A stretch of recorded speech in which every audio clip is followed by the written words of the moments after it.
Good morning. Ako po si Manny Viloria ng trulyrichpinoy.com, and today we're going to answer the question about English and Filipino in the SWA Ultimate Online Library. Specifically, why aren't there any Pinoy ebooks inside the SWA Online Library?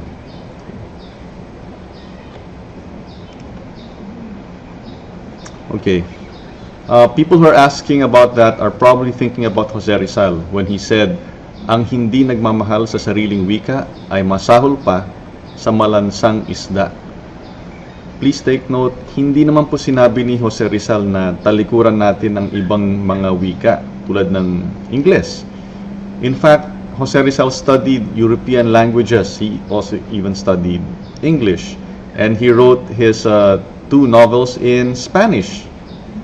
What does it mean that Jose Rizal is using double standards? No, in fact, he tried to translate some stories from Europe into Tagalog. And his third novel, yung Makamisa, is written in Tagalog. So the point is, although people like to quote itong quotation ni Jose Rizal, it does not mean na tatalikuran na natin ang ibang mga wika. So bakit nga ba walang Pinoy ebook sa SWA Online Library?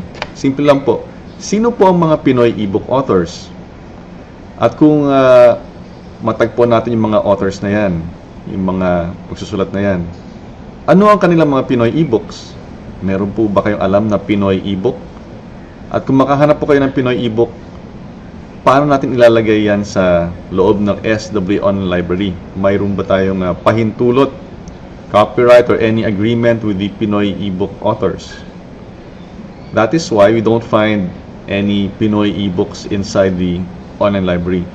Sana naman po ay hindi ito magiging hadlang sa pag-access natin sa SWA Online Library. Hindi man porket, nasa Pilipinas nga po tayo. So, ibig po bang sabihin, sorry, Pilipino tayo, Tagalog lang tayo. Paano naman po yung mga Kapampangan, yung mga Bisaya? Hindi ba nila pwedeng sabihin, ay nako, walang mga ebooks in Bisaya. Since Bisaya ko, sorry, wag na lang. 'Di ba? Tulad naman ng cellphone. Anong tawag natin dito? Hindi ba pag nagte-text tayo, ang tawag natin ay CP o cellphone or cellphone? Hindi naman Tagalog 'yun. Ngayon kung curious po kayo, ano ang cellphone sa Tagalog? Sinabi po ni Ginoong Ron Capinding ng Ateneo de Manila High School. Doon po siya sa Filipino Department. Ang cellphone sa Tagalog ay celepono. Celepono. Ayan po You heard it here sa ating munting tutorial. So, English versus Filipino. Ito po yung katotohanan. Magaling po ang Pinoy. Marunong matuto. Trainable. Filipinos can learn how to speak in English. Hindi man porket Pinoy tayo, hanggang dito na lang tayo. Hindi ko alam kung bakit yung mga tao ay mahilig sa salitang, nosebleed. Diba? Para bang, napakahirap ng English, huwag na lang tayo mag-aral niyan. Who are we holding back? Sino ba may sabi na Filipino lamang o Tagalog lamang ang dapat nating alam na wika? Wala naman, di ba? O tayo lang naman, di ba? So, tandaan po natin, may talent tayong mga Pinoy. We can learn anything. Ngayon, kung umasa lang po tayo sa Tagalog or Filipino, wala po tayong mababasa mga Tagalog tutorials kung paano gamitin itong screen recording software or itong PowerPoint. Hindi po ba? Yung ating mga unang tutorials ay nasa Ingles. So, let us move forward with solutions. Kung ang ating mga customers ay naghahanap ng mga ebooks in Filipino or Tagalog, di tayo na po mismo ang lumikha. Tayo na po ang magsulat. Tayo na po ang maghanap ng solusyon. Tayo na po ang dumiskarte. Tayo na po ang mag-aral. Kita niyo po dyan sa PowerPoint slide dito sa tabi. Yung word na aral ay naka-red underline kasi hindi naintindihan ni Microsoft PowerPoint yung spelling. Para sa kanya, misspelling po yung aral. Diba? So, give up na lang ba po tayo?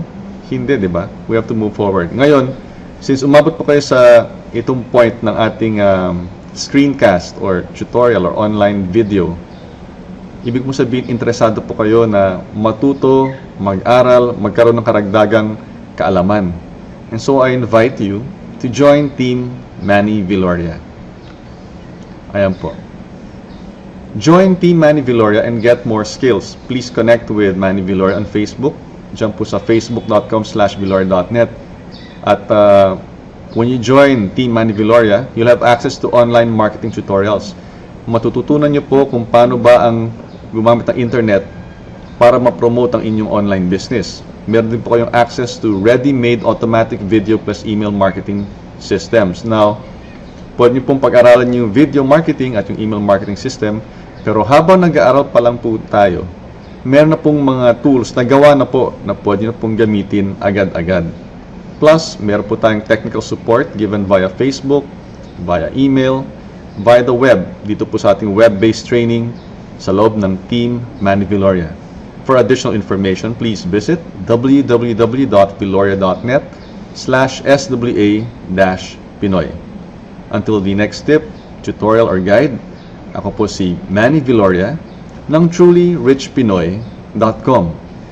Maraming salamat po at mabuhay tayong lahat.